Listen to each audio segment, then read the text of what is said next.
Hello? All right. Hello, everybody. Welcome to RPG Research. This is our weekly admin meeting. We are a 501c3 nonprofit research and human services charitable organization studying the effects of all role-playing game formats and their potential to help improve lives. And in the interest of being very open as a nonprofit and such, we share the most of our meetings. The only time we don't record and share is if there's very sensitive information like a client or something, for HIPAA or, account login information or something like that. But we're very, very open about our operations and everything. So want everybody to know that we're above board. And so that's why we stream this live. These meetings are generally not that interesting to most folks, but they are a necessary part of running any organization where we're touching base and saying, all right, what's going on this week? What's going on this month? What we're planning this year?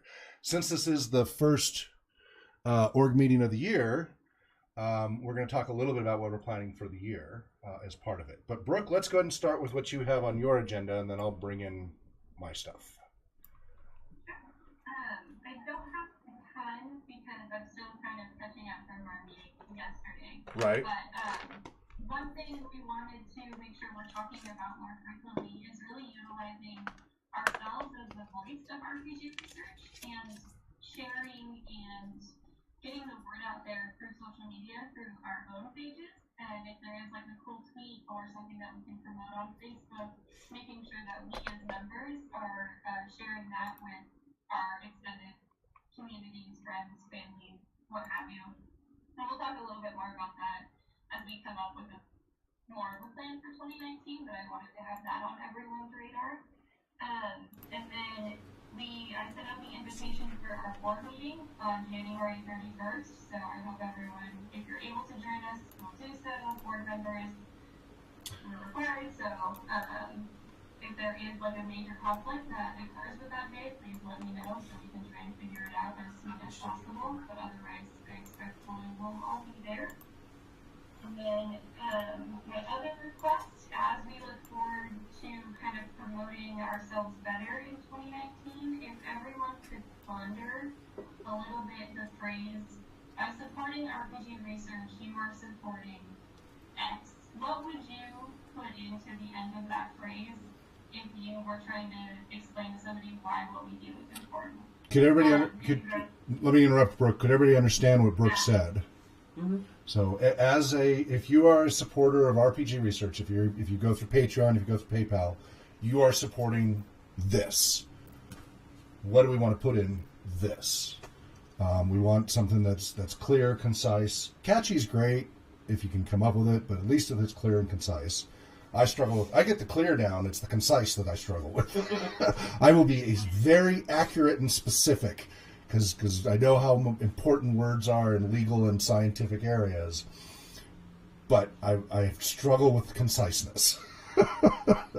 So anything we can come up with to make that the challenge here is we have a lot of great enthusiasm from people about what we do. When I was at PAX Unplugged, wow, the energy and enthusiasm about what we do was mind-blowing.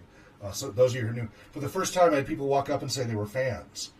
And they're like, fans of research? you don't hear that every day. And they're like, yeah, I've been following your work for years and everything you've been doing. And I'm like, well, thank you. I had like 3 different people come up and say they were fans. It's the first time that's ever happened. That's awesome. And yeah, and I found out, this is on the scary side, just in the responsibility of it. Multiple people said they read some of my papers back from 2004, 2006, and 2007, and made career and degree school decisions because of those papers, and are now working. They're either finished their bachelor's, gone on their master's, or they're finishing their master's, gone on their doctorate, or they're finishing their doctorate, or they've got their doctorate, and they made specific career decisions all those years ago, where to go to school, what degree to take, what classes to take, because of these papers that threw out there some ideas. Whoa. This one really gifted fellow, Joey, if he has last name. So he was homeschooled. I think he graduated high school at 12. So he was done with his bachelor's in just 2 or 3 years, and was now, I'm not even sure he's 20. If he's 20, he's early 20s, but he's finishing his master's. And he was one of these people that, because of what he read here, he made these degree choices to go into psychology, but with gaming and all this other stuff. And Yeah, it's awesome. It's also in all meaning of the word awe and awesome. It's like, whoa. So I'm so glad, because that was the hope, was that by creating this research repository of rpgresearch.com and sharing and being open and creating in one place, that it would make it easier for people to find the research and take it further. And it turns out that's exactly what's happened. At PAX, I got really great feedback on that. However, so all that is great. And then volunteers. I just added volunteer 47 today. We finally are going to have a tech to help me. I won't be the only sysadmin finally after all this time, because I've been running all the servers and all the website stuff. And so now he has a lot of learning to do. That's part of why we get him as a volunteer. I'm going to have to spend a few weeks training him before I'll even let him touch the servers. I'll let him set up a virtual environment and play and blow that up before I let him anywhere near a server. And I will make sure I have all my backups up to date on all the servers before I let him on the servers. But once he's trained up and stuff, it'll probably take a month or two. But once he's trained up, that'll hopefully take about 10 hours a week off my plate, hopefully. Until then, it's going to add a little more, but it'll pay off in the long run. But yeah, volunteer number 47. So our goal last year was by the end of the year to have 30 volunteers, and we hit 44. And we were planning by this summer to be around 50 or 60, and we're about to hit 50 this month. Between the interviews I've lined up this week, we'll probably hit 50 this week. So the enthusiasm about what we do, the articles that people write, the things people say, things people say in person, and things people say online, that's going great. I mean, we had 6 volunteers 18 months ago, and we're at 47. Right now, not all are active simultaneously. This is just sequential. You're number 47, But like, for example, Valerie just emailed me today. Has been working on the Play Archetype Specialist Handbook. She's got a break now between semesters, so she's back again, and then she's going to try to stay engaged when her semester resumes. So as volunteers, we kind of all come and go, and that's why I don't really take people out of the count, because they've already gone for a year and then they come back. And so just keep the same number for the rest of your life. it's your RPG research social security number or whatever. But actually, those aren't even unique, so that's not even a good comparison. But anyway, so lots of enthusiasm, volunteers, recruiting, etc. But donations went backwards. So before the Patreon kerfuffle of December the year before, so 2017, November, December, when everybody lost like a third to a half of their donors because Patreon tried to pull some shenanigans with billing. They tried to double bill the donor in addition to the site that you're donating to. Yeah. Oh, that blew up. That blew up bad. And they rolled it back after a month or so, but the damage has never been undone. That broke trust. Yeah. It's because they got bought out by a venture capital company, and so that's changed their... Anyway, they got hurt hard with that. They were bleeding. And that triggered new platforms, but those platforms aren't there yet. They don't have the APIs. They're not developed. So a lot of people have come back slowly to Patreon because there just isn't a better option. And we never left it, even though I kept looking elsewhere. And I have no brand loyalty. I'm an open source guy, and I'm all about whatever tools work best. That's what I care about. I have no brand loyalty. But anyway, we were getting close to, I think we were getting up near around $150, $200 a month in donors, and I think we had 20 or 30 donors and such, 25, 30 donors. We were doing okay. We'd been slowly growing the donors. Not a lot, but it helped. What's that? Right before it fell because we were doing the drum circle and we were going to gather donations. Yeah, we were getting donations from the drum circles and other things too. But we were doing okay. I remember at 250 right when it crashed. So we were at $250 a month when it crashed? I think it was right about $250. Okay. Right up. I don't remember being quite that high, but it could have been. I don't remember. I'll take your word for it. Because we had been through Amazon, and we had gotten above the later. Amazon came later. We didn't have Amazon yet. Oh, we did. Not yet. No, Smile came later. Smile came in 2018. We didn't have it in 2018. Yeah. Sorry. That's okay. So, anyway, so it crashed.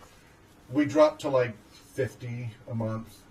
And then we slowly started to climb up. And then then we set the goal in 2018 that we were going to try to get I think this was in our summer meeting, we were trying to get up to around 300 a month in our donations, something like that, just to try to get that up higher.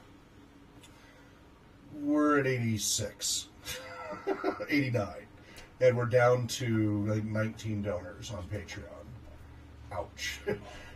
And we had a couple of donors who were at the $25 a month level who dropped theirs to 10. And we had some who were 10 who dropped theirs to 5, and we had some who dropped theirs to 1. Now, some of them emailed and said, hey, I want to keep supporting higher, but I'm tight of money. This is the best I can do. Okay, I get that. A handful of those explained why they dropped. The others said that they wanted to support what we're doing, but they didn't think they were getting enough out of it to warrant the higher levels. So one of the things we're going to talk about at the upcoming board meeting is, and this is back to what Brooke was saying, how do we get this conversion of this excitement and energy about what we're doing to actually show up in financial support? And one of the things we can do as volunteers, and so Brooke's saying one of the things is we can be out there tweeting, if you have a social network account, make sure you're following RPG Research. Turns out a lot of you are not. A lot of our volunteers are not following us. I started going through it. Very few are actually following us. And we got over 1,000 followers, but very few of our volunteers are actually following us on Twitter. Now, a lot of our volunteers just don't like to use social media. Okay, I understand that totally. But if you do have a social media account, even if you don't use it very much, please swing on by twitter.com/RPG Research, or just at RPG Research, and follow us. Yes, we're on Facebook. If you want to follow us on there, go ahead. We have pages.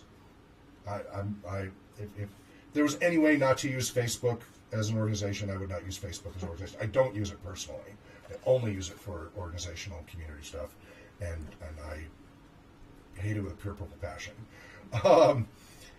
So I don't even want to recommend people, but if you're already on Facebook and you happen to use Facebook, then please do follow us and keep an eye and friend us and up us to show up first on your list. Because if you don't, you won't see it most of the time. So these are things you can do to follow, because we're pretty active on the social network. Each day there's a little something coming out. Even if it's just this, when we're streaming, we send out a quick little automatic Twitter thing that says, hey, we're online, come watch. So anything you can do with that, tell your friends, hey, follow our organization on the site, things like that. Just like saying, Brooke was at Muscular Dystrophy Association, hey, follow us on, on MDA. Well, follow us on RPG Research, help spread the word. If you're excited about what we're doing, help spread the word. The other thing is consider, because only a couple of people on Patreon are our volunteers, which kind of surprised me. And I guess it's because people figure, well, if I'm volunteering my time, I don't need to donate the money. And that's fine. We all do what we can do. But it would certainly help if we had more numbers, if you're a volunteer, to help on Patreon. I think we need to get rid of the $1 one, because the way Patreon's newer fee system works is we don't make any money on $1 at all. On the other hand, so if we got 1,000 people at $1, we're not even going to make $1. But it would at least show 1,000 people donating. So maybe we'll leave it there anyway. We'll have to talk about that at the board meeting. But if you can just do a little bit on Patreon to help us out. Like I know, so John and his wife have been doing it, and I think Katie has. And actually, Game to Grow has been supporting us for a long time. They've been at like the $5 level for a long time, which is great. That's awesome. So if you're a volunteer, you're not required. There's no consequence for not doing it. But I just want to make you aware of that we are there, and that would help in the long run to get more. We need people to see. We don't show the amount of dollars per month currently. We just show the number of Patreon supporters, because the dollar amount's so low. That was discouraging people. But if these people see more numbers there, that's going to be the better one. And now, that being said, we did okay. We have over $2,000 in the bank, and we had $200 the year before. So, now, most of the costs of the year I've been covering out of my own pocket. And then some other things, John and others covered the costs of things. So we've been trying to make it so that the donations are used very specifically for our research and community programs and the administrative overhead that we have just to exist as an organization. We try to keep that to a minimum. Our biggest expense probably, Brooke, correct me if I'm wrong, is doing the background checks, right? Yeah. Because $50 a pop. Yeah. So we've been kind of adjusting that to where we used to run the background checks right away. Now we kind of wait 30 to 90 days to see if they're going to be active, and if they're not immediately involved with at-risk populations or data, then we don't necessarily do it right away. We want all of our volunteers eventually to have a background check, but we have to kind of spread out the costs each month, and especially with our donations being down, technically we can only handle about one background check a month right now through Patreon. Now the good news is we get a little bit from Facebook. People, like when their birthdays and stuff, they'll raise an extra $100, $200 that month. So you can do that when you have a birthday or event. You can say, I'm picking this charity and you can raise like $200. We're on Amazon Smile, so if you do any Amazon shopping, swing by smile.amazon.com and do all your shopping there first. And it's the exact same catalog as you get at amazon.com. But when you go to smile.amazon.com, you can choose one charity, and then Amazon will donate a small percentage of all your purchases to us. It's like 0.04% or something. But in the aggregate will add up. If everybody does all their shopping through Amazon, that will slowly, each year, we'll get a little bit more. Brooke or Danielle, do you know how often those payouts are on that? I don't remember. Amazon.com, the Smile. Can you check out smile.amazon.com, see how often they actually pay out on that? Because I don't really know. I don't know if it's once a year or quarterly. That's probably Danielle's. What's that? Let's go with Danielle first because you're talking over each other. What was that, Danielle? I do not know. I'm looking it up. All right, thank you. And what were you saying, Brooke? Same thing. Okay. That's what I thought, but, you know. Based on consistency. Yeah. So that's something to keep in mind there. So there's a lot of other things we need to do. We don't have a marketing person. Brooke and I and Lily and stuff, we tried to do a little bit, but that's not our strong forte, so we're trying to figure that out. If you know people who might be interested in volunteering to help as a marketer type person, or a social network manager, or a fundraiser, or grants, anybody who has any grant writing experience. Now we have one little caveat on grants. This is a little hang up of mine, and it makes things a little more challenging. We don't do public money grants, meaning if they go through, if the money is taken from taxpayers, we don't go after those grants. We only go after grants where people chose where their money went. So they gave it to a foundation, they gave it to an organization, whatever. As long as it wasn't taken from taxpayers and they don't get to decide where it goes, then anything's open. We're happy to get grants from organizations.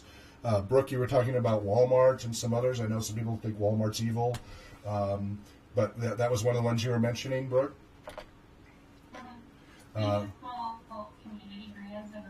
Yeah. Right. Yeah. So every little bit. Yep. Every little bit. I mean, again, we had 200. We started our account with $200 in the bank in 2017. There's over $2,000 in the bank currently for this business account, and that's after spending on a number of business expenses. Now we've got to spend more because it's the beginning of the year and taxes. We're non-profit, but we still have to pay all the fees and filing and everything else. And then if we do anything that incurs tax, anyway, and then we got a business. Forward an email about grants that are received. Great. Make sure Brooke gets a copy. Yep. For everybody. Excellent. Yes. It is really 45 days after the grants. What's that? It is done quarterly, and then it distributes 45 days after their quarter ends. Okay. All right. Understood. It's got to go through the whole accounting thing. So what's Patreon's website? Patreon.com, patreon.com/RPG Research. Now, all of these you can find if you go to RPG Research and just click on Donate. We have donate buttons all over the site. Well, I was just thinking of sharing that with some friends of mine. Yes, please. When I told them what I was going to be doing, after I assured them that it wasn't a joke. Yeah. They were all very excited. They said it sounded really cool, and I have a feeling they would probably be interested in, especially if they can sit and watch Right. some of these things. Yeah, we stream 5 or 6 times a week. Okay. So yeah, I'll pass it on to them. And Excellent. And the streams are free to anybody. Mm-hmm. But if they miss the live stream, you can either, you basically, if you're a Patreon supporter, we upload the higher quality local recording. So, like, some of the streaming, when it goes to Twitch, sometimes it kind of fades in and out on the audio and video because of servers and stuff. But we're recording locally simultaneously. Okay. And then after the stream is over, we upload, technically we upload to YouTube, but we set it to unlisted. And then we send that private link to all our Patreon supporters so they can watch it. And then the way we currently have it is $25 on up gets immediate access to all our content. New essays, new blog, special, anything that's special and distinctive. videos, etc. $25 on up gets right away. Then the $10 on up get that about a week after, and then $1. All the rest of Patreon supporters get that a week after that, and then the general public gets everything a week after that, because we still want everything to be to the public, because I'm an open source advocate. But this is our way of thanking our donors to get that early access. Some people really love that they get the scoop first, and so basically get about a month early. And I say that loosey goosey because there's only me going around, and Dan helps a little bit. Sometimes there can be several months delay before it's available to the public. So as a Patreon supporter, you're getting at least a month or so most of the time. We had one or two that we missed that were like 2 years. Only the Patreon supporters had for like 2 years. They're like, oh, that's that panel everybody kept asking to watch, and it was still set to private. Oops. For volunteers, we're doing what we can. So Patreon supporters get lots of early access. But we don't know what else to do. And anything above 25, nobody ever touched. So Patreon has goals and rewards. So goals are what our goals are. So our goals were to make enough money to pay the IRBs to do some really nice research projects. It's $2,600 for a certain, our IRB waiver. It's about $10,000 for full IRB oversight. That's the Institutional Review Board. If you want to do a research study involving human beings and there's any chance of risk, you have to go through this or you can be in a lot of trouble. Like I have IRB waivers through Eastern Washington University, Washington State University for different projects, but I have to get different PhDs to sponsor that and such because I'm not a PhD, and these are not through the university per se, but we use their IRB. So that's the way I've saved money on those. But if we want to be more independent, there's independent IRBs that are the same people that are at these universities at those IRBs, but they're paid to be on these. And that's how corporations do research all the time, is through these paid IRBs. That doesn't even count the research costs, right? That's just the IRB so that it can be published in a journal and that it has safety oversight. Then there's research costs. Now, we're really good at running lean and mean. I mean, you hear how little money we're making, and we're operating, an international operation. And everything's kludged together, right? We got wires running everywhere. It's in my garage. We got our offices downtown, and we're virtual, people scattered around. It's on a shoestring budget, and a big part of that's because of open source, right? I got all these servers. Some of my servers go back to the year 2000, and they're still operating our infrastructure. They're two Pentium 3 866 megahertz processors, because I know what to do and I run OpenBSD and Linux, and they can run for years, as I'm showing. So I'm able to keep us running really lean and mean. Part of our charter we agreed in the board is that we never want to go.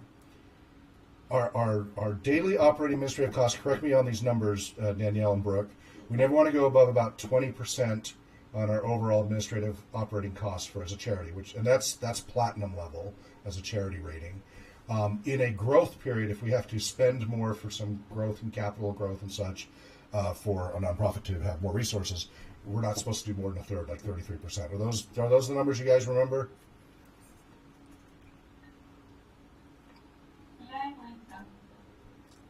What's that? I believe so. Yeah. 20%. I'm not sure of the growth one. Right, and then we try to keep it down in the single digits when we can. So when we do have more money, we're always trying to push down the percentage of administrative overhead within reason. Now, I'm perfectly fine if somebody wanted to help us out with fundraising, grant writing, all that, and they wanted a percentage, and they wanted like 3% of $1 million or something, that if they succeed in raising those kinds of funds, I'd say go for it, right? If that incentivizes you to get us, 999,900 and whatever, whatever. I get the idea. I'm open to whatever would work to help this organization grow and be fully self-independent. Now, that being said, RPG Therapeutics LLC, the for-profit company, 20% of its profits go to RPG research to keep it going. So we need our donors to grow and keep doing what we're doing, but we have a safety net. We have a backup, and then the extra backup is me. So we've got multiple layers of safety net that will keep operating, right? It's just how much we can do is directly proportional to how much people will support us. the biggest part is the volunteering, right? It's what we do is very manpower intensive. So it's the volunteers that really make this organization exist. All those hours pouring through research material, blog postings, finding things, contacting, speaking on panels, going to conferences, running the games, doing the community programs, doing the outreach with the MDA and other organizations, the deaf community, Spark. We were just this week out, last week at the corner of Pines and Sprague with the bus and the trailer. There's a video now on our YouTube channel or on Instagram. You can see our little setup there that we're doing for drop-in and RPG. These are all manpower intensive. The bus and trailer are expensive. I'm covering those. That's just out of my own pocket. I own those and I just loan them to RPG Research to use. So that's no cost for RPG Research. It is really about the volunteers. That's why it's great that we're getting so many of those. What else, Brooke? I think that covered it unless you want to go over to Sparks Central this week. Okay, yeah, we are at Spark Central this Friday, so our drop-in RPG is... So now we're doing dropinandrpg.com goes to a subsection of rpgresearch.com. You can find it in RPG Research, but if you want it just to be easy to remember, it's dropinandrpg.com. And that'll take you to the section that shows where we're going to be each week. Every Friday, except if there's a fifth Friday that month, we are doing drop-in and RPG now. And that's where we're doing community stuff. It's always from 4 p.m. to 7 p.m. We show up around 3:30 to set up, and then we try to stop promptly at 7 and sometimes later. Remind me to talk about what we decided about the ramp and stuff. Right. I'm going to put that in my notes. Yep. So first Friday is when we're in the bus and trailer at different location each time. So this week we were at Pines and Sprague. We need to nail down where we're going to be next month. We have to go do some site surveys to figure that, because it has to be level, and we want it on a busy street, so there's lots of eyeballs, and it really is. And people drove up just because of the artwork. They're like, what is this about? And now they're saying they might show up at Spark Central next week, because they won't always be able to come in and play a game because they're driving along, but it gets us, they're aware of us, they're like, wow, this is something I never heard of. It's advertising, right? And if they do have time to play a game, great, we're ready to go. We set up for AIM and for D&D, and John, if you see the video, John's at both tables in one take. So as I was going out, he ran behind me and ran to the other table as I'm going, look at this artwork, and he's running to the other room. Oh, hi, John, you're here again. We just had fun with that, video shenanigans. Although I don't know about the creepy thing between the bus and trailer. Probably shouldn't have done that. He was just standing going, like, ah! Oh, well. I would like to reshoot that when we do our next one, hopefully when there's still daylight, because that'll be a lot easier to see than at night. And I'd like to shoot it. I accidentally shot it vertical because of Instagram. I want it horizontal. So it's that horrible vertical bar. So I need to bring my decent camcorder and do it that way. And hopefully Danielle or somebody, we can have at least 2 GMs there rather than just John being in 2 places simultaneously. But so this Friday, the second and fourth Friday is at Spark Central. That's down in Kendall Yards area, just above the river near downtown, just between Monroe and Maple. That's every second and fourth Friday. And then the third Fridays are currently at the North Spokane County Library, right up on Division on Hawthorne. Well, it's Hawthorne just east of Division at the North Spokane County Library. We might do it at different library locations over time, but that's where we're currently booked for the next, 2 months? Or 3? 3, okay. As we may move that around a little bit to give different audiences opportunities. And then if there's a fifth Friday, that's a day off for everybody.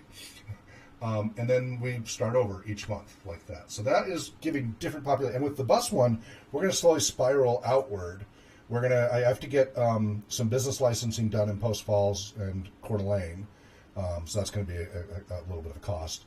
As a nonprofit, it's usually much cheaper, but still some. So we don't have yet any recognition in Idaho, but I'm hoping in the next month or 2, I'll get the paperwork done that we can operate. I mean, we can operate because we're volunteers. We have a lot of leeway, but I'm trying to cover all our bases, especially if anybody donates. So now I've got to do the paperwork in Idaho now that the Washington paperwork's, once I take care of this January's paperwork, February I'm going to try to get us all set up in Idaho. And then after that I'll work on Oregon, and after that I'll work on Montana, and we'll keep growing from there. Because if we do get donations, we operate in a location, we're supposed to report it to that location, in addition to our state that we operate in. They all want their piece of the pie. Even if they don't get to take the piece of the pie, they want us to report it. As long as our donations stay below about 25 grand a year, they don't take anything at all. Gets above that, you know. But we have to pay reporting fees. We still have to pay that, so they kind of get a little bit. Is Draconis Drake? That's my son, youngest. I'm verifying that Draconis is Drake. Yes. Okay. Yes. Draconis at RPGresearch.com. Yep. We have one other board member that the doctor. Which one? That's on the Messina? board. Messina? Professor Messina? What is her email? Well, we don't want to say that out on the loud. air, yeah. But I mean, it's on the list of at RPG Research. Does she have an at RPG Research? No, she doesn't have an at RPG Research. Then I don't add her to the list. Of? For this forwarding the grant information to. I was sending it to everybody on the board. Okay, she is on the RPG Volunteers Digest list. But if you want to contact her directly, email me and I'll send you her email.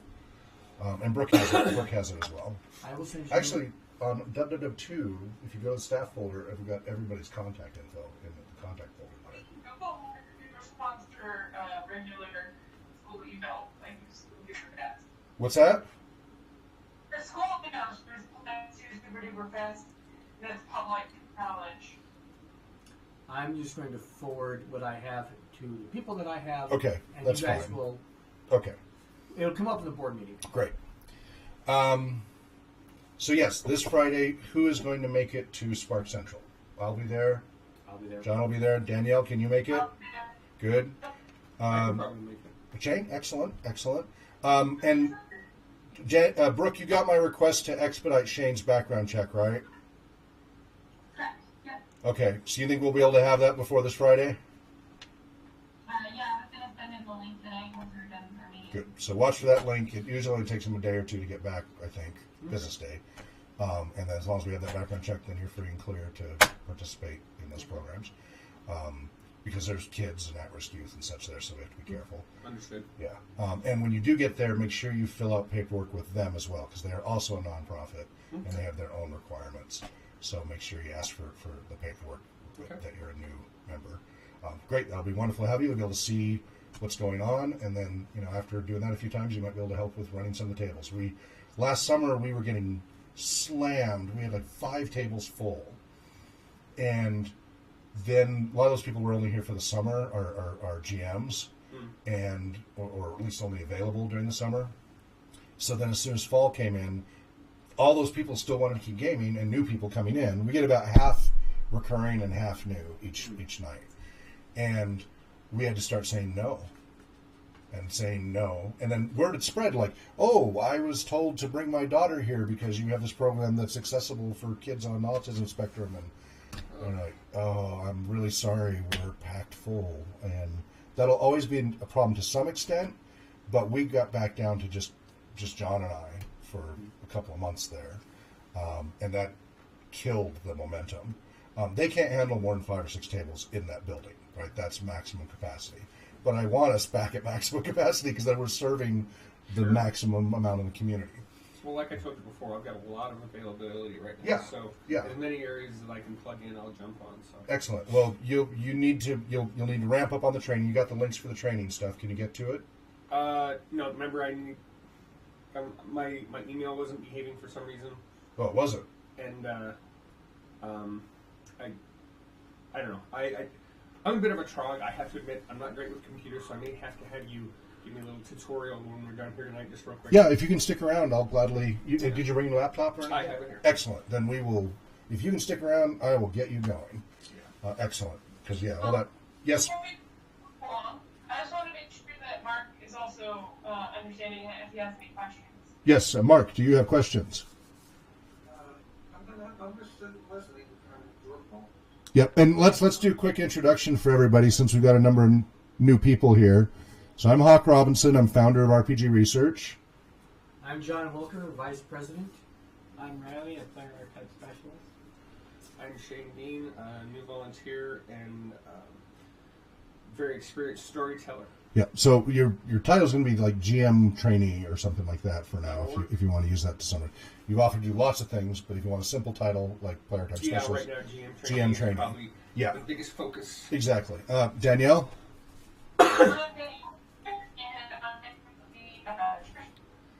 Can you get a better signal or something? You're really breaking up.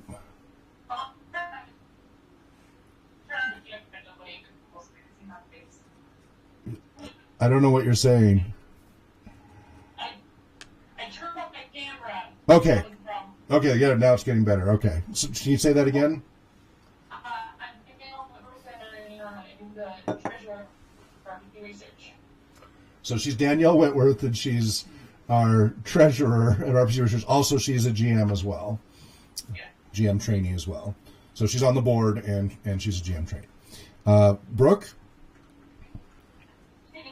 Volunteer, coordinator, operational, human, vice chair of the board of directors. Yeah, so Brooke is kind of, she helps a lot with the operational administrative stuff. She's kind of the director of, she's our volunteer coordinator. She's been director for fundraising marketing, and she's a vice chair as well. And we were very fortunate to get her over from Muscular Dystrophy Association and such, and very glad. She's been very helpful with our everything. And then Mark is our newest member. Mark? Mark, New Jersey, and I am the newest. I'm just hoping I can help out anywhere possible. And you're also GM trainee as well, right? GM training, yes. Yeah, Game Master trainee. So, he's in New Jersey. That I can't help out. Yeah, wonderful. And we're hoping you'll be our minion in the East Coast, so. Minioning. I'm going to start my recruiting drive, too. So What's that? I'm going to start my recruiting drive, too, because there's plenty of them starting. I'm sure I can. Recruiting. He's going to try recruiting people. Oh, excellent. Yes. Wonderful. If you tell two people and they tell two Right, people. and so on and so on. You'll have very fluffy hair. No. That's what happened to the TV. The big screen is in the trailer because of doing the drop-in RPG. The smaller big screen, I don't know where it is. The remote controller is there for it. It was sitting by the garage door. My son does not know where it is. I swear he borrowed it to say, Dad, can I go take this to a friend's house to play video games? He insists he brought that back. So at this point, I don't know where it is. Yeah, I'm just wondering because the computer speaker is not the best. I know. I will hook up. I've got some external speakers I can hook up to make that better, to make it much better. Now, the good thing is our listeners have a separate, it's taking the audio from Jitsi and porting it directly. So hopefully they're hearing it better than we are. That's because I set up Friday and it's all in the trailer. Now I'll be pulling a lot of it out. I'm scheduled, this is relevant. I'm scheduled this Wednesday to go click an RV to drop off the trailer to look at the roof leak and why the carbon monoxide sensor keeps going off every 15 minutes. Because we're dead already. Yeah. But I shut everything off and it's still like 15, 20 minutes later it starts going off. So maybe. I mean, it's lighting up and everything. It's doing the normal boot up and blink, and then it's green, and then it goes red and starts beeping. Mm-hmm. So, and it's only, that trailer's a 2017. I got it in September 2016. It's a 2017 model. And I've got a 7-year bumper-to-bumper warranty and what have you, which isn't as bumper-to-bumper as I'd hoped. It doesn't cover the internal furniture and stuff like that. But anyway, it should cover these things. Electrical and leaks and things. And that was my biggest fears, because these trailers are notorious about leaks and rotting and all of that, especially since, I went on that 8-state tour across 26 days, and nearly rolled it. It was fun and scary. Oh, man. And then I was in Cedar City, Utah, and in the street, I hit a low-hanging branch that broke the little sky dome over the shower bathroom section, so I had to tape that up. So I don't know if that's related to the leak. There was already a slight moisture leak before that, so we'll see if so I gotta get that replaced, and that'll have to just pay. It's not gonna be that much, and then the 2 jacks in the back got mangled on that trip too. California, the streets are so bad in California. It's like it's becoming a third world country. It's so bad.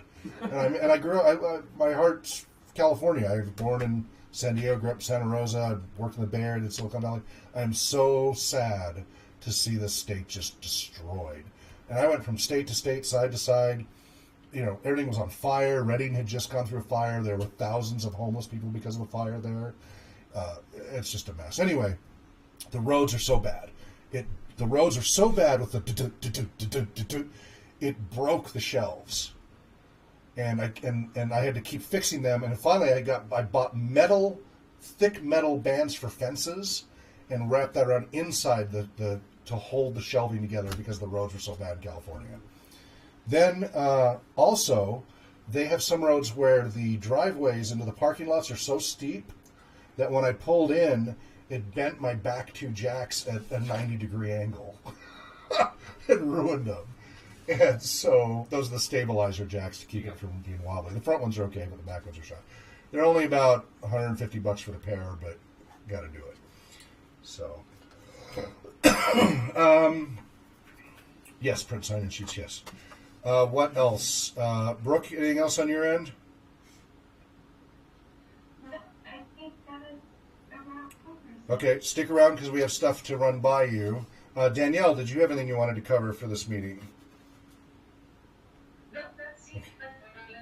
Okay, so Danielle, Shane, John, and myself will definitely be at Spark Central. Are you coming? I have a birthday party. You have a birthday party. Okay, good to know. Bring them older. It's on me. Oh.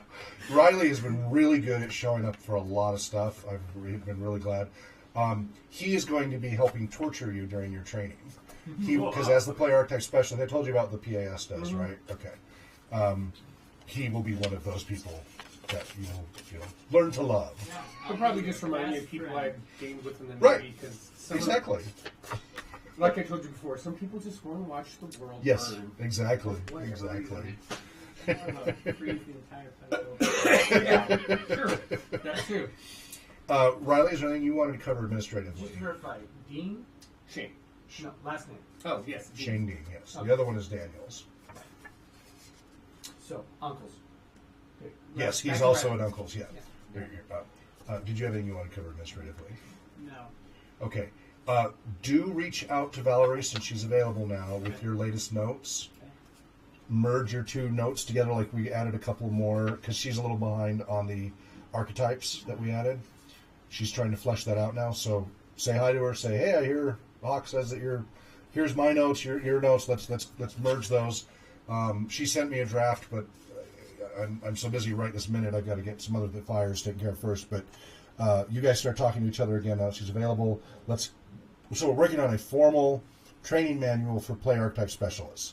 And Valerie has been doing the lion's share of the work once I handed off. Most of it was in my head, and then just lots of different ideas and pieces of paper. We were working on which I still need to go through the Red Book to find. I swear I read, maybe Danielle, you remember, I swear in the Red Book there is an immersion observation scale somewhere. Yes. Could you find that? Could you? Not right now?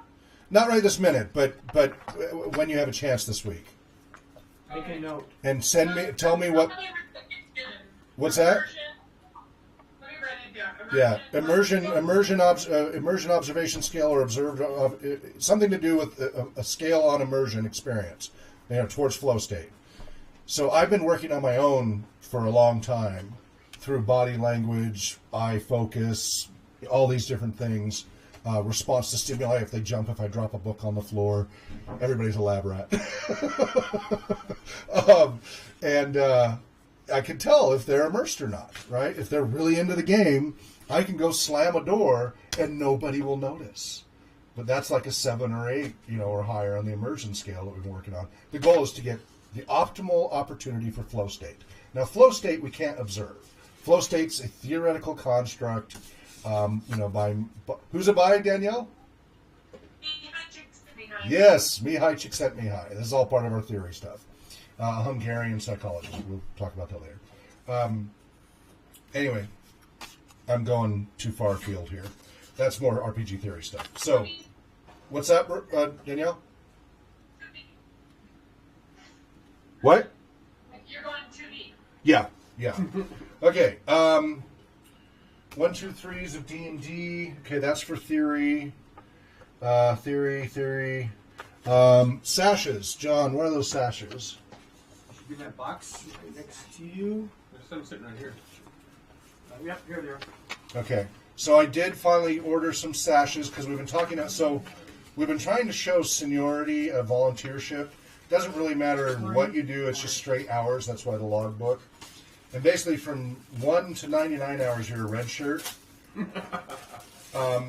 But the shirts are at least $20 a pop, and then we got to find the right sizes and blah blah blah, and you got to wash it all the time. And then what happened was we got to yellow, and nobody wanted to wear a yellow shirt. Nobody. Everybody's like, I look bad in yellow. I won't wear yellow. Blah blah blah blah. Like just I'd rather wear a refusal. yellow shirt than a red shirt. Yeah. At least if I got a yellow shirt, Your I'm coming command. back from the away. Exactly. But they don't like the way it looks on them and stuff. So I know. But we're if they were employees. Just force them. What's that, Danielle? Everyone always asks me if I'm okay when I'm wearing yellow. Huh. Weird. If they're employees, I'd say tough, wear it. But since they're volunteers, that's not an option. So we've been trying to come up with other options. So we've been trying badges and stuff. But one of the things as we were brainstorming was, well, let's try sashes. So here's a couple of sashes on average height people. Because on me and probably Dan, so on me it's from here to here. It's just about your belly button. Or yeah, it's clear up here though. It's not coming down where it's supposed to. It's Well, more like a grand poobah bandolier. anyways. It's more like a Shouldn't you bandolier get than a your- sash. Shouldn't you get some kind of special rainbow-colored sand since you're the Grand Poobah? Or Well, I something? mean, I have my purple shirt. In fact, I should be wearing it right now. We've got our purple shirts. So we use the Roy G. Biv color scale of paranoia. Okay, I have not read Paranoia. I'm Oh, saying right the now. role-playing game? Okay. I have not touched Paranoia. So infrared is the citizenry.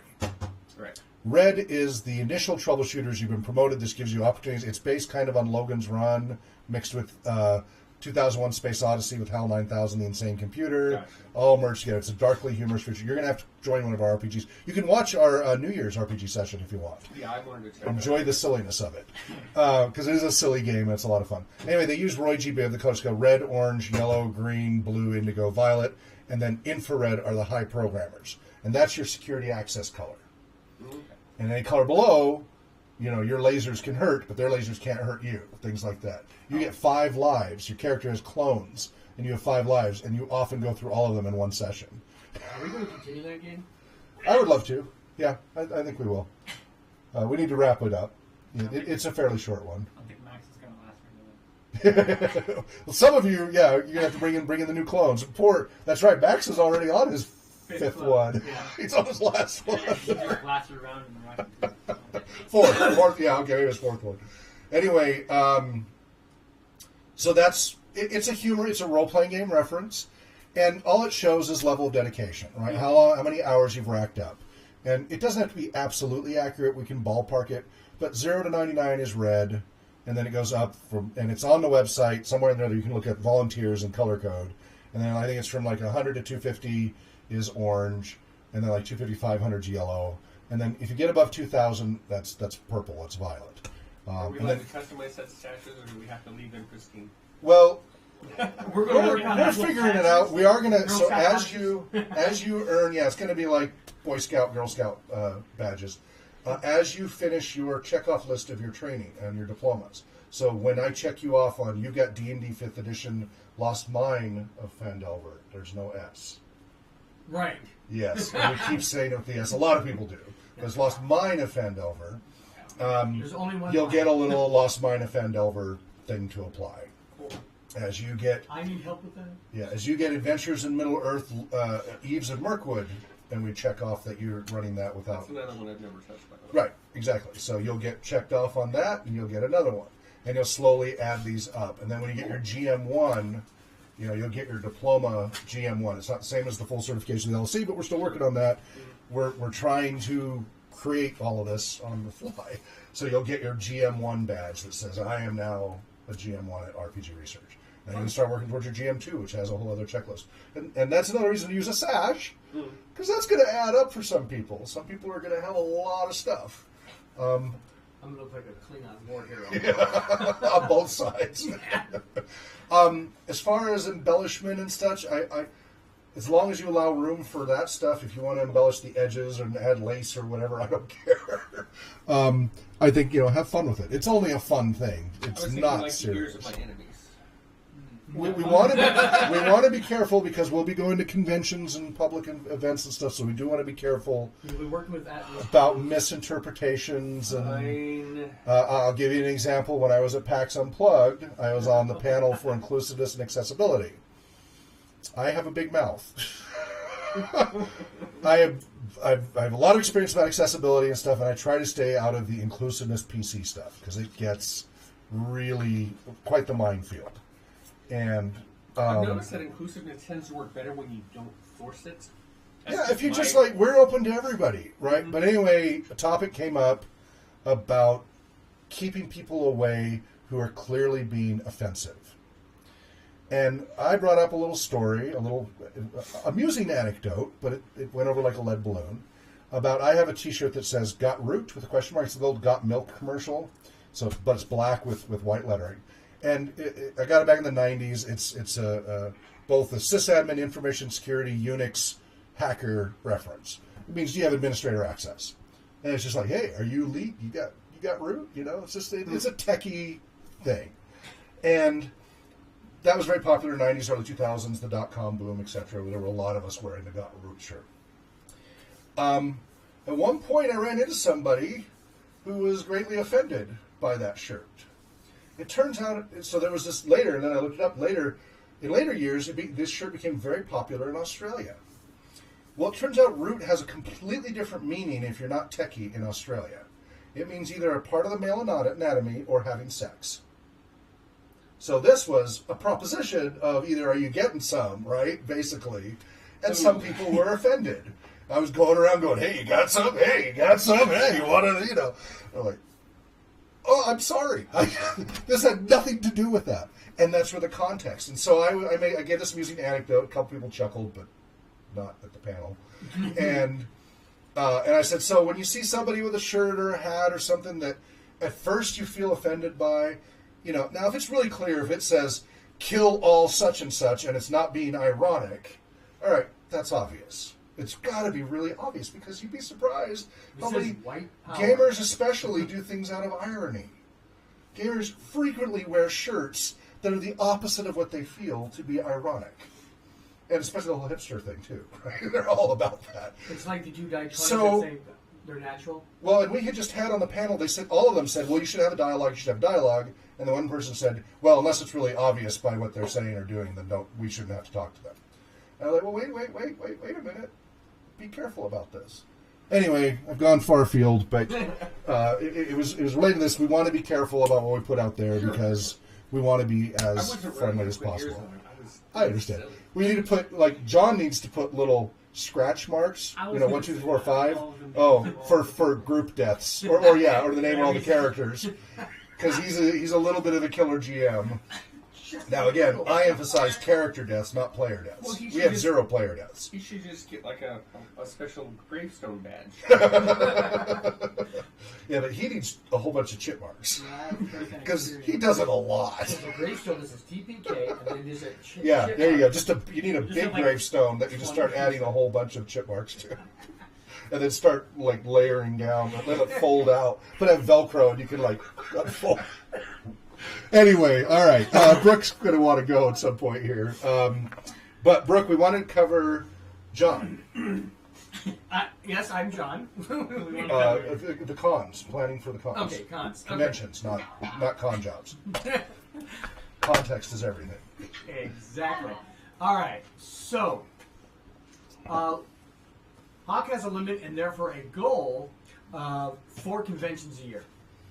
And I promised my fiance I would never do more out of the area, out of the Spokane, Seattle area. Right now it's Spokane. If I'm in Seattle, I'm in Seattle area. Basically, if I have to go spend the night somewhere, that counts. So I can't do more than 4 major events a year to keep it in balance, right? Because I go gung-ho. And your lungs probably can't handle any more than that either. What? Your lungs probably Yeah, that's probably true. They'll barely recover in time for the next one. Yeah. So we want to get to all 4. Now, eventually, over time, as we get more RPG advocates and such who are trained, that others go out and speak, and it isn't just me. And then we can actually go more than 4 cons. Yeah, but right now, John, Danielle, and I are the most experienced speakers on these topics, and I'm the most. I have the broadest data, and then John and Danielle have their areas. And so we've spoken at a lot of local panels and things like that, but we want to start hitting some of the larger ones. We've kind of exhausted the local. People know who we are now. Some hate us, some love us, some are indifferent. It's just the way it goes. Tri-Cities and MizCon are mostly the same people, 60-70% the same people. We'll hit them if they invite us, but not really going out of our way. It's not going to really help our reach anymore. We need to get on the other side of the Cascades, both Portland, Seattle, all those areas, and start getting to those. Now, other than ZoeCon, we haven't been to any on that side of the mountains. And ZoeCon's a very small niche thing for the gamers, zombie orphans entertainment. Yeah, it's a niche of a niche. They're like 300 people or something, or 400 people. And it's great because we're all, a knit community. But we need to get to the big one. We need to get an Emerald City Comic Con, and I don't know what else is over there. There's PCACA over there? PCA. Oh, PAX, yeah, PAX West. Right. So we need to get to some of these big ones, because like PAX Unplugged, next to Worldcon, is the biggest one we've been to. What's that? Washington, D.C. PCACA is in Washington, D.C. this year? Right, PCA in Washington, D.C. 2019 National Conference, April 17th. I think they have a PCACA West in the fall. Unless it's different. Last year they were in the Seattle area. So maybe they move around. Maybe like Atron is a different place every year. So you can find out. So, okay, go ahead and refresh. So, Jitsi. Same with you, Mark and Brooke. If you're having trouble with the audio, hit refresh in your browser, and that helps clear it up from time to time. I wish it was better. Social network. Well, we got a busy one today because it's the beginning of the year. But we got to wrap it up soon because we got to let Brooke go for too long. Okay, PCA, Popular Cultural Association. Yeah, so that's a professional conference about fandom, but it's not a fandom conference. As opposed to Comic-Con and Emerald City Comic-Con and Gen Con, those are all fandom conventions. PCACA are professionals about pop culture. Specifically, PCA is a group of scholars and enthusiasts who study popular culture, writing, sharing, and publishing in the field. Sarah Lynn Bowman and others speak at these frequently. Professor Sarah Lynn Bowman and others. They keep asking me to go do stuff, and I just haven't hit the timelines quite right. And I think I've already missed the submissions for whatever's coming up. But see if they have one in the West, or if they change locations each year. Yeah, I will review that. So the goal is, out of those 4 that I can do, and again, you guys are welcome to go do additionals on your own, but this is, if it's going to include me, and I don't want to be the spokesperson or the poster child for what we do, but for now, it has to be me, because nobody else can answer on the fly everything that comes at me. I've been doing it for so many years, I've got it pretty well down. And I know where resources are that nobody else knows. I hope over time that will change and there'll be other people and that we will have professional speakers and such. But for now, we'll have to live with me. So of these 4, I'd like them to be 2 professional and 2 fandom. Right? So half and half. I don't care what order they're in or whatever. But we should mix it up. We shouldn't only be preaching to the choir, to gamers, about how great gaming is.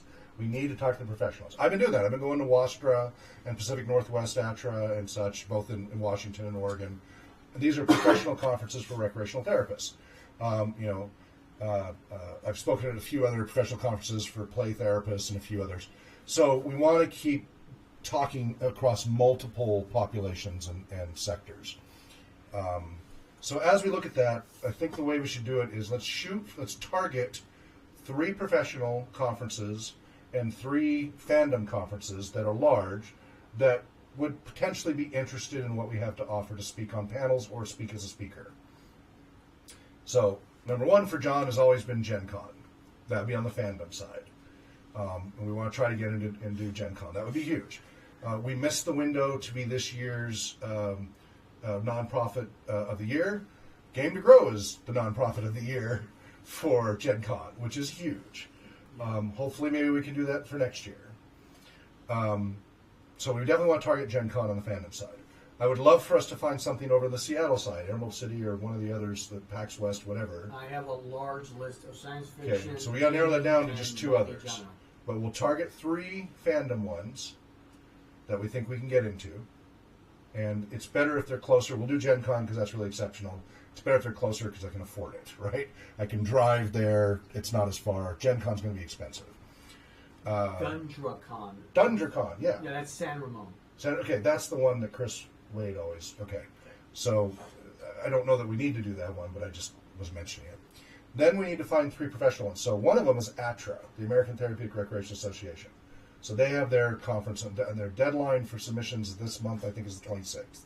I have to write a paper. Now, we may do it based on my existing research project and write a different abstract on another perspective of experiences of gender bias in the gaming industry and community, which is one of the research studies I did for WSU. That's in Reno this year? Yep, ATRA's in Reno. Okay, that's not too bad. I can do Reno. That's not that bad. I can get there in 2 days. And that'll be on September 14th. Okay, but the deadline for submission is, I think, January 26th or something, right? I'm looking. Okay. So I'd like to speak at ATRA. I've been speaking at the local ATRAs, and I'd like to speak at the national one. That would be a good professional one. Well, we need 2 others to target. So we need to target 6 conferences to try to get down to 4. We might have to say no to 2. If we get all 6 that say yes, we might have to say no to 2, or you guys might have to sub. I don't know. But we're going to target 6, put all our energy in that, not worry about all the others unless we get, if people invite us, that's one thing. But we want to target those. And we want to each year try to hit a different con. It's great to get on the same circuit and but it's better if you get new eyeballs at new locations. So we're bringing up today because I'd like each of you to think it over, do a little research, talk to people, and next week make suggestions.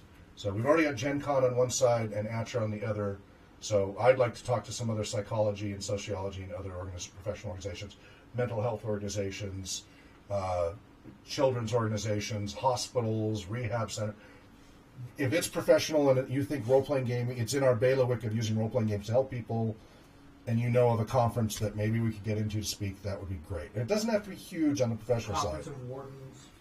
Yeah. That's the other thing. So this year we're starting a big push on trying to get role-playing games into prisons and state mental facilities. There was a lot of them, pretty much all of them banned them in the 80s because of what Bother About Dungeons & Dragons did. There have been a few efforts that have been successful in Texas, the East Coast, and California and Washington that have made a little bit of inroads. I want to crack that wide open. And there is potentially a film company that will follow us as a documentary potentially if we do well with that. So I've been getting letters from prisoners. What's that? I have a question. Shoot. Do you know of any associations that are for individuals who are working in the corrections facilities so I can follow that lead? I have not yet. I've had a few emails so far. I have not spoken to anybody yet. But I'm just letting you know people that. I'm a professional conference. See if there is a convention for them. So only if it's later in the year, so that it's after we have something to say. Now, I have done this in county jails and with some back in the 90s and such, but I don't have anything recent to point to. So I want to make sure if there is a Department of Corrections type conference, if it's late in the year, that's fine. But if the submission deadline's right now, then we can worry about that next year.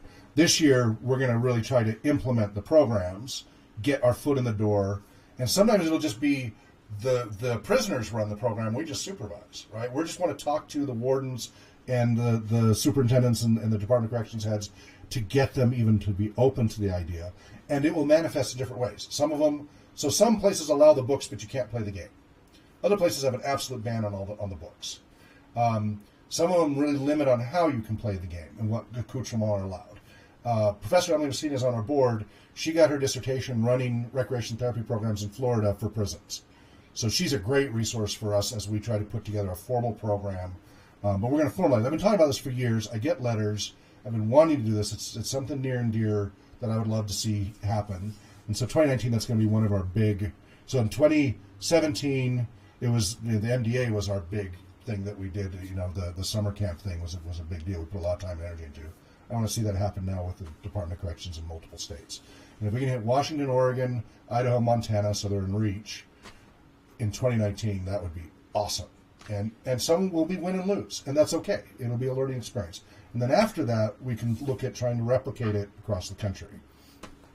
So that's on our thing for the year as well.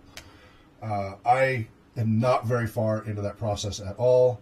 Again, I'm trying to get all this infrastructure going so that we can handle this without dropping the ball, because I am the bottleneck and I keep dropping the ball. I still don't have the professional, the RPG Professionals Handbook done because I've been juggling so much and I'm overdue. And if I don't hurry, I have to go pay again to reserve the copyright on it with the ISBN and everything that I've got. So it's like I got to get it done, but we'll get there. So that's a big thing that's going on that everybody should be aware of. That's exciting. And so for those of you who want to be GM therapists or work with at-risk populations, be aware of that because those will be some great opportunities. I haven't heard back yet from the Spokane Public Schools alternative school Eagle Peak guy, but it's just they're just starting back up with their year from the holidays. I'll give it a couple more days. If I don't hear from him, I'll send him an email. Or do you have his email as well? Are you in the thread? Was he talking to you or me initially? Actually, me, I think. Okay, why don't you, if we don't hear anything by Wednesday, send an email Wednesday night or Thursday. Right. Just say, hey, we're just checking in. How are things going? We still need to know what we need to do on our end with the Spokane Public Schools. We're just checking in now with the new year. If you can kind of do that Wednesday or Thursday if we don't hear from them before then. Because that's right on the verge of happening. It would have already happened, except there's so much bureaucracy. And then I think so. Anyway, Brooke, just making you aware of that about the conferences. I think that'll be a big help as well, and we'll try to have the tip jar. I got to remember that tip jar. It does help with that physical, visible jar. And I wish the darn electronic one wasn't so expensive. That thing was what, $400 or something, or right? It was really. They got these electronic tip things that you can just stick your card in and donate $10 at a time.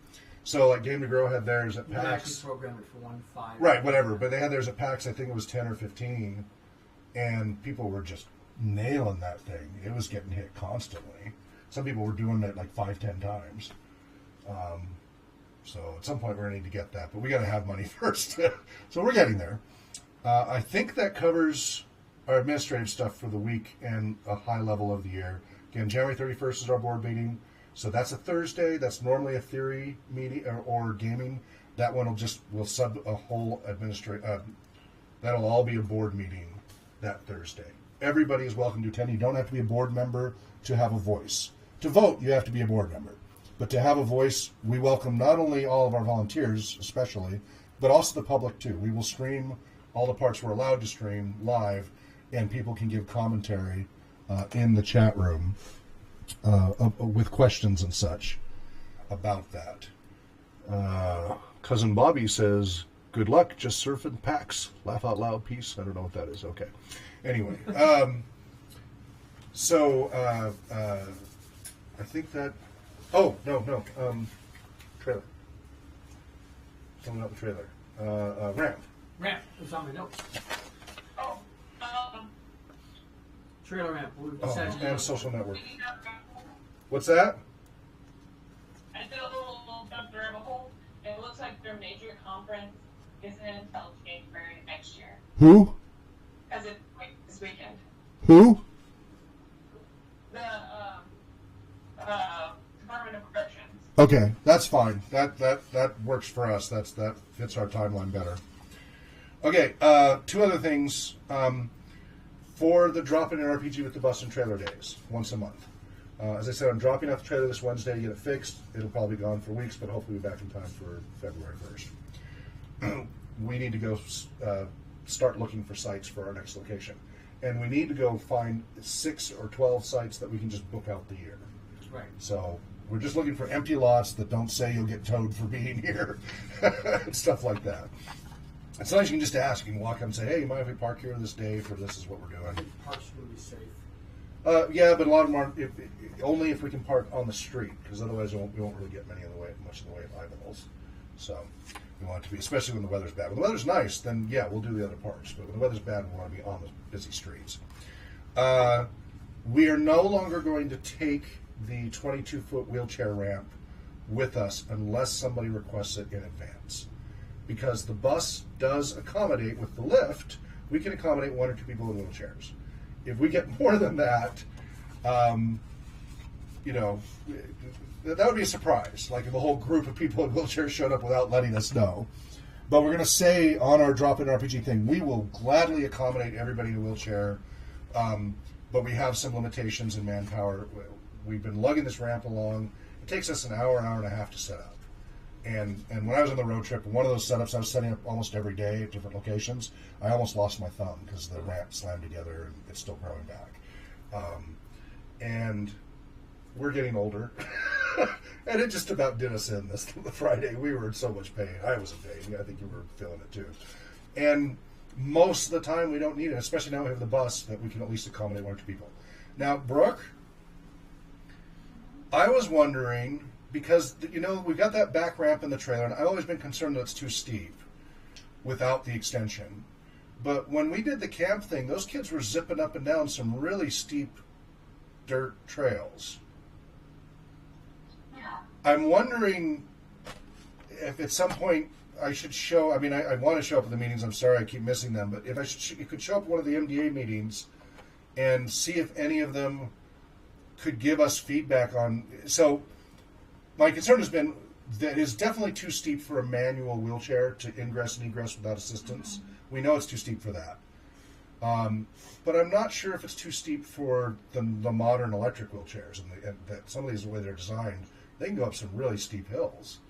And so I'm wondering if I should bring by the trailer at one of the meetings to see if any of them want to eyeball it and or try it out to give us a verdict on whether we can get by with that or not. We only really have one person in a wheelchair that would be willing to do that. There's another gal who probably wouldn't be. Yeah, she's pretty. I think I know who you're talking about. Yeah. Yeah. So, and what some of the kids are willing to do, and like what they can do, isn't necessarily True.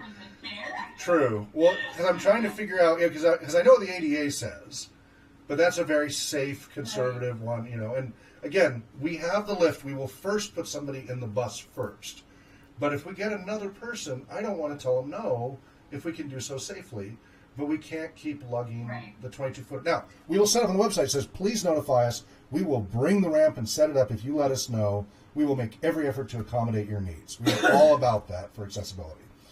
But it has been a real operational problem taking that ramp everywhere, as I've been doing. And so I'm going to be unloading the ramp before I drop it off Wednesday and putting it back in the back of the house. And then we're just going to put that on the website that please notify us. We can accommodate 1 or 2 wheelchairs as is.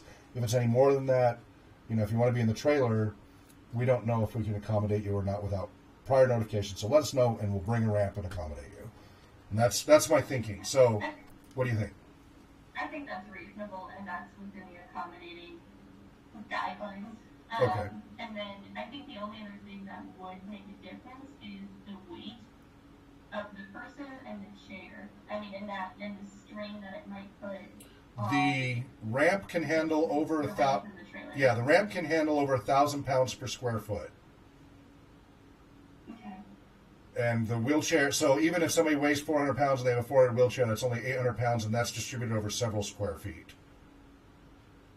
Because the ramp is designed to accommodate motorcycles, ATVs, you know, really heavy 1,000-pound vehicles and such. So both, that was why I got that trailer, because a normal RV can only accommodate like 100, 200 pounds per square foot or something. It's pretty scary because they're trying to go light. And an electric wheelchair can actually fall through the floor. This, because the whole garage section is all, the whole thing's reinforced for ATVs and such. So it's very sturdy. That's not, and we had what, 4 of those wheelchairs in there at NDA simultaneously? Yeah. Not a problem. I'm thinking more if you do the shorter ramp, that's... It's just the steepness I'm worried about. Less safe. Right, I'm just worried about the steepness. If they're heavier, they usually don't have quite as much power as well. Yeah, yeah. Because they won't break the ramp. I'm just worried whether they can make it safely up that steepness. We don't want them tipping over backwards. That's one thing. The other is it just stalls out and then they lose control and go sideways or something. That's the scary thing, yeah. So that's what I want to figure out, how much we can push that to still accommodate if we have to. I still hope someday we'll have, these are both prototypes. I still hope someday we'll have the ideal ones that I have designed. I have computer designs and everything for the ideal one, but they're $50,000 a pop, and take a year to build. Someday we'll have them, I hope. Anyway, so that's one thing. We're going to change that policy. We're not going to lug it around, but we'll set it up so people can notify us and make that accommodation. But as long as we have the bus, we can accommodate one or two. And we bring all our other stuff. We bring Braille dice and all of that. Danielle, did you have a comment on that?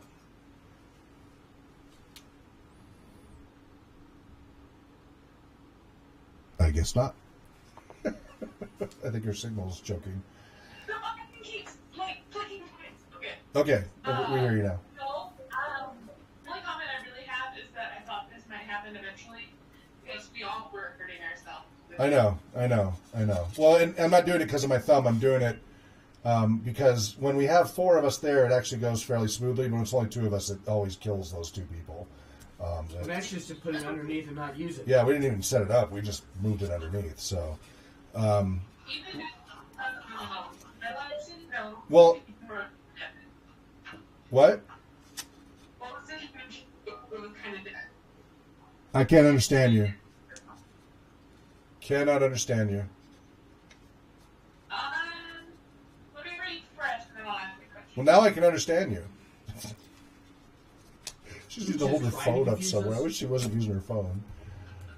Hello? Hello?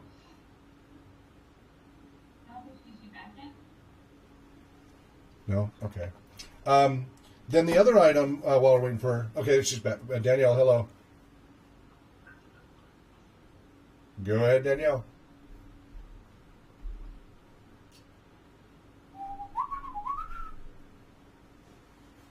Great White North. Unmute yourself.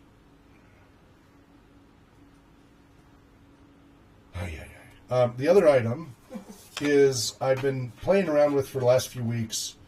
So, I'm talking about the whole social network thing. And a lot of people have been leaving Facebook the past year. Google Plus is shutting down their social network.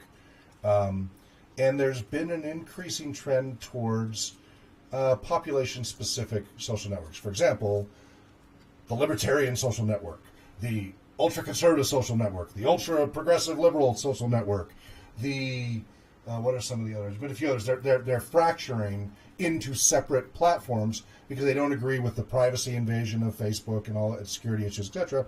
So the thing is, the last 10 years, open source developers have been working on creating open source social network equivalents of Facebook, Twitter, Google+, Tumblr, Instagram, etc. And those have been available for about 5 to 10 years in different phases of completion. They're pretty robust now. And there's about half a dozen of them that are out there that are like, you can basically get all the features combined of all the social networks in one social network. And you can limit what you don't like. You want to make it just like Twitter, you can make it just like Twitter. If you want it to be just like Facebook, you make it just like Facebook. And you can mix and match all the features and control what you want. Now other people have been going to like MeWe.com and such, which their premise is, we won't monitor, steal your data, we won't censor you. We're not doing any of that stuff. Everybody's welcome. And there's several that are doing that in response to shadow banning and all that other stuff going on. I've been debating two different things on our end, which, there's already rpg.net and a few other things like that, but they have their issues. Boy, do they have their issues. Try to talk about research topics at rpg.net does not go well. Whatever the topic. If it's research, oh my goodness. It's a bit Reddit-like. So I've been considering two things. So I've been evaluating different open source social networks. Now, as a technical developer person, I have a real hang-up about PHP. It's a horrible, this is my opinion, but in my opinion, it's a horrible, horrible programming language and needs to die. Instead, it keeps growing. It is like a fungus, and it is just spreading. It is incredibly insecure. If you set up something with it, it will eat you alive in trying to keep up with the security issues that the programming language itself has, and then that just creates a ripple effect, because then you program in it, and your code has security issues, and then you create a platform, and it has security issues, and then you put it on a server, and it has security issues, and now you just open up all these big holes. I would be much happier if there was a good Java or good Python social network platform. I'm having trouble finding one that's anywhere near far enough along. If I find one, I'll jump on that bandwagon. But for now, I'm evaluating the PHP ones, even though it makes me hold my nose the whole time. And I found a few good ones, and I set up one, EGGL or something like that, that has all these features. I'm going to try out different ones, see which ones are easier to set up, which ones do. But you can check it out at rpgsn.net. So rpgsocialnetwork.net. Thought that was easy enough. And so there's two things I'm thinking of. One is a private social network, like an intranet, but has all the features of a social network. So I've worked for large corporations that have tens of thousands of employees, and it's hard to stay in touch.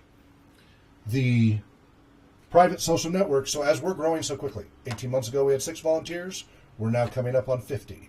A lot of you do not know each other. A lot of you are in other states and countries and time zones. You will never really get to know each other in person, unless somehow, someday we're doing so well that we have some big international conference of volunteers, like United Way or something like that, right? Yeah, we could dream. So I've been racking my brain for months as this growth pattern's been happening, and we have these different pieces of Discord. We have our Gmail, Google Groups chat thing. We have our website. I've set forums up on and off over the years. And then just our individual email, and then we have Jitsi, and we're still fractured. It's still been really a problem having one communication platform. And I'm thinking this might solve that, because it has everything. It's got forums, chat room, instant messaging, file upload, file sharing, videos, video chat, audio chat, all the things that we're using different pieces for right now. It has all in one platform. Using one account, you go to one site, and it's all there, and then we can do all the likes and everything else. And we can configure it and control it and do all that. We can't do that on Facebook, etc., and we don't control the data on Facebook or any of the others. We wouldn't want to do that. So one potential is that we'll just use this internally, which makes the security issue less of an issue. I still have to worry about external attacks, but I can buffer that pretty easily if it's a private, that volunteers only and invitation only and partner only social network. It'll have less impact, but it might solve our internal communication issues. The other version, and there's variance in between these two extremes. The other one is it's all public. It is the role-playing game social network for anybody who's really into role-playing gaming of all 5 formats. Quick quiz, who knows what all 5 formats are? I think you know already. Danielle, do you know? We still don't have her audio. Okay. I won't quiz Brooke because that's not what she's focusing on helping us here. Oh, okay, Danielle, you know all 5 formats? Computer-based or electronic? Electronic. We now do electronic. We don't, because computer's under electronic. You mean you do them in alphabetical. I know. Yep. That's why you're vice president. LARP. Yep. There's a 5th one I added recently. Yeah, and I read it at the tip of my tongue, and it's not getting back. Hybrid. Oh. It's the catch-all. It's the catch-all for everything else. So I've been struggling with the whole we'll talk about the theory. Anyway. Social network. The other one is public. That's all role-playing game formats that you can discuss, and it's a role-playing game friendly environment. And maybe there'd be games and whatever, and it's a way to do play-by-post and whatever. It would not be the only site to do that, and that's okay. But it would be a site to do that. So that's the other flip of the coin. Other end of the coin is a fully public one. That, of course, means security issues, support, right? Having people who can support users. That's a lot of work. And then John pointed out we could do a hybrid of the two where most of it's internal, but we share some stuff externally.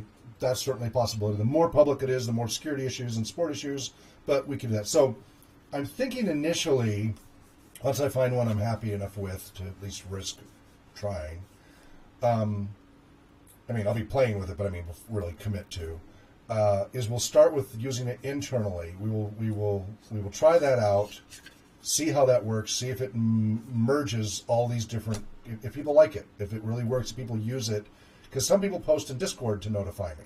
Some people text my cell phone. Some people call my cell phone. Some people post here on Twitch. Some people send me emails. Some people post to the RPG volunteers list. Where else? Sometimes I think that's all the main. But and so people miss each other. We're missing each other. We have all these tools, and it's actually in a way confounding the problem. But I couldn't get any one solution that works for everybody. I think this might be a one solution fits all, potentially, and it can be linked to existing social networks. So every time I post on Twitter, it would show up on our internal social network potentially, or Facebook. So you don't have to hang out. There's a lot of people here who won't use Facebook. I understand that. I encourage them not to. But if I post on Facebook, there could be a feed that shows up in our social network, so you're kept in the loop with all the videos and everything that we post all the time. So I'm thinking about doing it that way initially. It's an intranet social network initially, invitation only, volunteers automatically, and then partners and such outside can get added to it. What do you guys think? I like the internet idea first. That idea. What's that, Brooke? I really like that idea. Okay. Shane? Well, especially me being new and, not really knowing anybody yet, it would be a great way for me to get to know everybody within the organization. Right. Because I have a lot of energy and enthusiasm, but I have very little knowledge. Right. And it would be a great way for me to pick people's brains. Mm-hmm. And, I think, for new people, I think it would be a great way to get on board quicker. Yep. That's what I'm hoping. Riley? I've been here since late July, and I probably don't even know half the people still. So They're going to keep adding new people every week. that and the fact that when I joined, half the people that have already been here I haven't met. Right, yeah. Well, they're not here physically, and they don't come to the regular meetings. So, like the researchers, right? Most of you aren't going to know the researchers on Tuesdays because they don't come to the rest of the meetings. They come to the research meeting. And at least in the social network, I feel it would create more community within the organization. Okay, John? I like the idea of it. I would like to consolidate ourselves into one area that people... all the other things can point towards it. Yeah, so none of this would be HIPAA compliant. So we couldn't use the social network platform to work with clients. We would still have to stick with Jitsi or something like that, which is higher level security. So those tools are still useful, but we would switch off using those primarily. They would be for very specific use cases and use this platform for all the other use cases that don't require that level of security. Danielle? I think that this would also be a great opportunity to enhance our Patreon support levels. So, give them special access to the platform? Yes. Ooh.